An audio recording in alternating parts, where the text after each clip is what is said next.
Bab 36.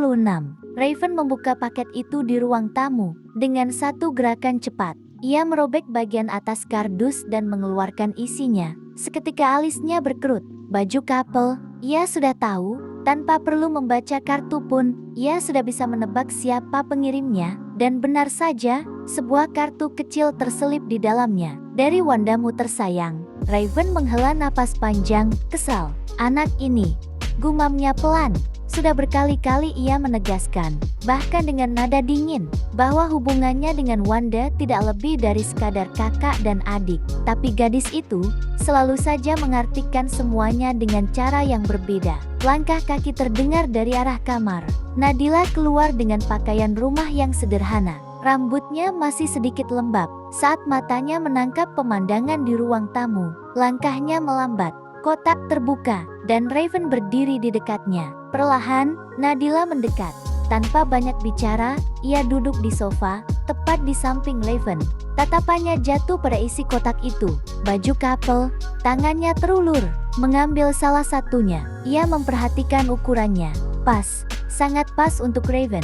Seolah-olah memang dibuat khusus untuknya. Wanda bahkan sangat tahu ukuran pakaian suaminya. Nadila terdiam, tanpa kata, tanpa ekspresi. Namun justru diam itu terasa lebih berat dari ribuan pertanyaan. Raven menoleh, melihat wajah Nadila yang kosong itu. Aku hanya menganggap Wanda seperti adikku.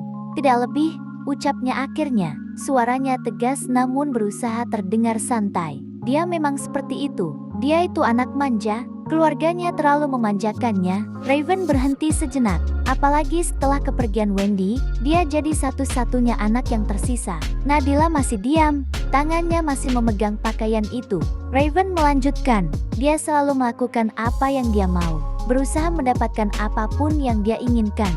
Tatapannya kini serius. Tapi kau tidak perlu khawatir.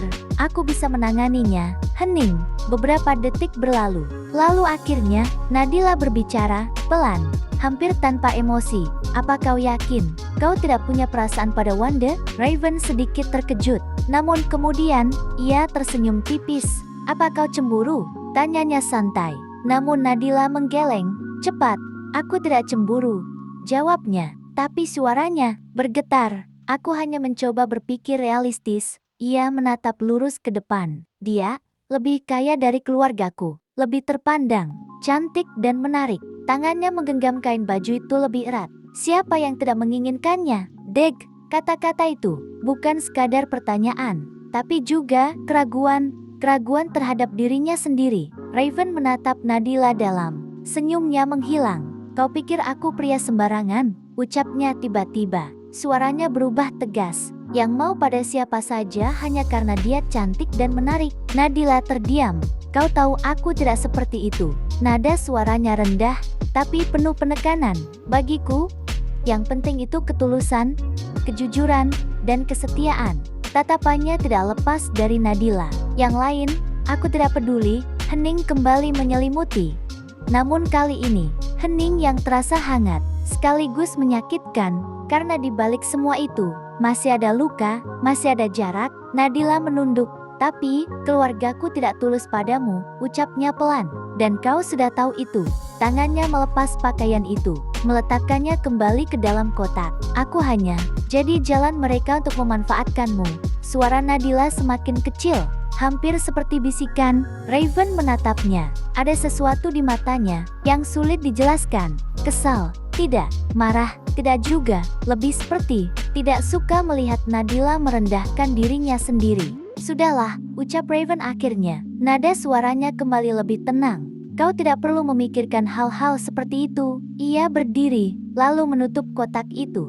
Biarkan aku saja yang memikirkan itu. Yang harus kau pikirkan sekarang hanya satu. Raven menatapnya serius. Kesehatanmu. Nadila mengangkat wajahnya perlahan. Aku sudah bilang, kau harus rutin periksa. Nada itu tidak keras, tapi penuh perhatian. Dan entah kenapa, membuat hati Nadila terasa hangat. Namun di saat yang sama, ada rasa lain yang muncul. Rasa takut. Perlahan, Nadila menunduk lagi. Dalam hatinya, ia berbicara pada dirinya sendiri. Dunia Raven terlalu tinggi, terlalu jauh. Banyak wanita di luar sana yang lebih segalanya darinya, lebih cantik, lebih kaya, lebih cocok, dan pria itu, Raven Sebastian, adalah sosok yang diinginkan banyak wanita. Sedangkan dia hanya seorang wanita biasa, yang bahkan keluarganya sendiri pun menjadikannya alat. Sejak awal, mungkin memang dia yang paling berharap, dan sekarang, ia sudah jatuh terlalu dalam. Dan saat seseorang sudah jatuh cinta, yang datang setelahnya adalah ketakutan. Takut kehilangan, takut tidak cukup, takut ditinggalkan. Nadila, suara Raven membuyarkan pikirannya. Ia tersentak, lalu menoleh. Raven berdiri tak jauh darinya, menatapnya. Besok kita ke rumah sakit. Aku sudah atur jadwal dengan Nathan. Nadila mengangguk pelan. Iya, namun pikirannya masih penuh, masih berisik, dan ia tidak sadar. Sejak tadi, ponselnya di atas meja diam-diam menyala. Sebuah pesan masuk dari nomor tak dikenal. Beberapa detik kemudian, layar itu kembali mati tanpa diketahui siapapun, tanpa dibaca, tanpa disadari. Namun isi pesan itu akan mengubah semuanya. Di layar itu tertulis, "Kau pikir kau bisa mempertahankannya? Jangan harap. Aku baru saja memulainya. Apa kau mampu bertahan? Aku mau lihat sampai kapan kau mampu." Bersambung.